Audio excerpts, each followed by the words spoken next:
हम्म अब देख रहे हैं अपन 4.2 का example number 2। Question number 2 solve करने के लिए एग्जाम्पल नंबर 2 सॉल्व करा रहा हूँ मैं।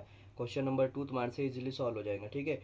Rewrite the following statement without using if then. Rewrite मतलब क्या होता है? रीराइट मतलब होता है फिर से लिखना है स्टेटमेंट को, following statement without using if then, लेकिन बगैर इफ देन का इस्तेमाल करें। ये अपने को स्टेटमेंट दी हुई है, ठीक है। क्वेश्चन नंबर 1, ये question number 1, if the prices increases then the wages rises. तो ये स्टेटमेंट काय की है? इफ और देन की है। तो हमारे को क्या बोला है? इस स्टेटमेंट को इफ देन के बगैर लिखना है, ठीक है। Rewrite the following statement without using if then, मतलब यहाँ से इफ और देन को हटाना है, ठीक है। लेकिन उसका मतलब चेंज नहीं होना चाहिए, ठीक है। मतलब चेंज नहीं होना चाहिए, लेकिन इफ देन को हट जाना चाहिए वहाँ से, ठीक है। तो ये लिखने के लिए देखो स्टेप है, बहुत ही सिंपल स्टेप है। देखो सबसे पहले इसका सिंबॉलिक फॉर्म लिखना है हमको, ठीक है। सिंबॉलिक फॉर्म तुमको लिखना आता है। सिंबॉलिक फॉर्म लिखने के लिए अपन क्या लेते हैं? लेट, पहले स्टेटमेंट को अपन पी मान लेते हैं। इफ के बाद जो है late P prizes increases,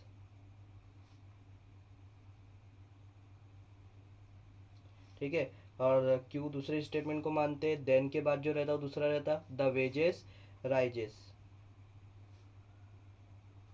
the wages rises. अब इसका अपने को सिंबॉलिक फॉर्म लिखना है, तो कैसे लिखेंगे? सिंबॉलिक फॉर्म, इफ देन लगा हुआ है, तो इफ देन मतलब क्या होता? कंडीशन। कंडीशन में क्या लगाते हैं अपन? एरो लगाते, तो पी एरो क्यू, ऐसा होगा वो सिंबॉलिक फॉर्म। यहाँ तक अपने को पहले से ऑलरेडी आता है। अब बट अपन ने रूल पढ़े अभी, रूल, तो वो रूल के अकॉर्डिंग करना है। तो रूल में ये पी एरो क्यू के लिए क्या लिखता हो? बट करके हम लिखेंगे, बट पी एरो क्यू के लिए एक रूल है। क्या रूल है? इसको हम क्या लिख सकते हैं? निगेशन ऑफ पी और क्यू, ठीक है। हमारे कंडीशनल का रूल है, conditional rule. P arrow Q को हम क्या लिख सकते हैं? निगेशन ऑफ पी और क्यू। कल ही पढ़े हम लोग ने कंडीशनल का रूल, ठीक है। दिखा दूँ यहाँ पे तुम्हारे को, ये कल ही पढ़े हम लोग ने, P arrow Q equal to conditional negation of P और क्यू। तो हम ऐसा लिख सकते हैं ना उसको, ठीक है। ऐसा लिख सकते हैं हम उसको।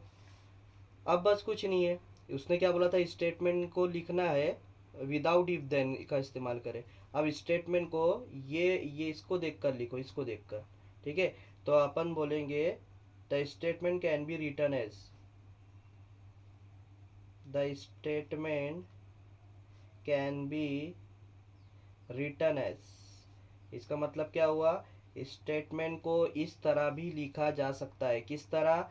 नॉट पी, नॉट पी मतलब पी का निगेटिव करना है। अच्छा, प्राइजेस इंक्रीजेस, यहाँ पे हेल्पिंग वर्ब है, क्या रे? नॉट कहाँ लगाते हैं हम? हेल्पिंग वर्ब के बाद। तो ये प्राइजेस इंक्रीजेस, ये वी वन है, वी वन है तो प्रेजेंट टेंस है, डू डज लगाएंगे यहाँ पे, ठीक है। और प्राइजेस, यहाँ पे प्राइजेस दिया हुआ है तो हम डू डज लगा सकते हैं। तो उसमें से हम लगाते हैं यहाँ पे प्राइजेस डू नॉट इंक्रीजेस, ठीक है। एक से ज़्यादा है प्राइजेस, प्राइस होता तो हम क्या लगाते? डज। एक के लिए डज लगाते, एक से ज़्यादा के लिए क्या लगाते? प्लूरल है ना, इसलिए डू लगा है, ठीक है। डू डज में से लगने वाला, प्राइजेस डू नॉट इंक्रीजेस।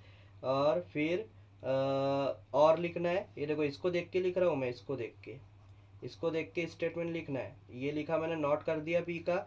अब और लिखा है तो और लिख दो। और क्यू क्या है मेरा? द वेजेस राइजेस, तो मैं यहाँ लिखूंगा सिंपली द वेजेस राइजेस। तो देखो ये स्टेटमेंट बन गया। यहाँ पे इफ देन है क्या? इफ देन है? नहीं है, लेकिन ये उसका मतलब यही हुआ, ठीक है। इसका मतलब यही हुआ और यहाँ से इफ देन हट गया, बस इतना सा करना है यार। अब बताइए पी क्यू लेना तुमको आता, सिंबॉलिक फॉर्म भी आता, ये तो ये पी एरो क्यू का हमेशा यही होने वाला है। बस इसको देख के यहाँ स्टेटमेंट लिख देना है, बात खत्म, ठीक है। इसके अलावा कुछ करना ही नहीं है, ठीक है। देखो दूसरा क्वेश्चन, दूसरा क्वेश्चन बोल रहा है if it is cold then we wear woollen cloth. तो if it is cold, if के बाद क्या लिखा है? इट इज कॉल्ड, ये हमारा पी हो जाएगा, इट इज कॉल्ड। देन के बाद क्या लिखा है? We wear the woollen cloth, we wear the woollen cloth, तो ये अपना क्यों हो जाएगा? We wear the woollen cloth, ठीक है, सिंबॉलिक फॉर्म तो वही बनेंगे ना यार, इफ देन का क्वेश्चन है, पूरे इफ देन के ही आएंगे यहाँ पे। हाँ, इफ देन के अलावा कुछ नहीं, इफ देन ही आना है, इफ देन ही आना है। तो पी एरो क्यू लिखा है इसको, इफ देन को पी एरो क्यू लिखते हैं। बट पी एरो क्यू के हम रूल के हिसाब से ऐसा लिख सकते हैं, रूल है इसका निगेशन ऑफ पी और क्यू, वही जैसा का वैसा लिखना है। तो the given statement can be written as, ये स्टेटमेंट, ये ऐसा सेंटेंस लिख देना कि हम दिए हुए स्टेटमेंट को ऐसा भी लिख सकते है। कैसा लिख सकते हैं? अब निगेशन ऑफ पी मतलब पी का नॉट लेना है। अच्छा, यहाँ पे हेल्पिंग वर्ब है तो हम इजीली नॉट लगा सकते हैं, it is not cold, it is not cold लगा दिए हमने, ठीक है। फिर क्या लिखना है? और, तो और लिखे हमने यहाँ पे।